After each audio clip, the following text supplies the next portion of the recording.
এবং ধরুন ইতিমধ্যে যে ডেভেলপমেন্ট পাহাড়ে হয়েছে, হামরো পার্টি তারা ঘোষণা করে দিয়েছে তারা তৃণমূল বিজেপি বিরোধী, এবং হামরো পার্টি তারা পাহাড়ে তাদের সিট ছাড়াও তো প্লেনের সিট আছে, তারা নিজেরা আলোচনার ভিত্তিতে একজন প্রার্থী ঠিক করছে যে প্রার্থী তারা এই লোকসভা নির্বাচনে অংশগ্রহণ করবে।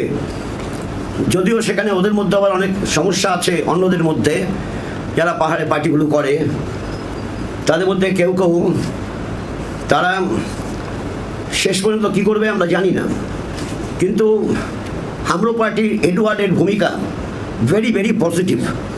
আপনারা দেখছেন আওয়াজ, রোজকারের হক কথা। For more updates about Awaaz, please subscribe our YouTube channel Rajshekhar thali.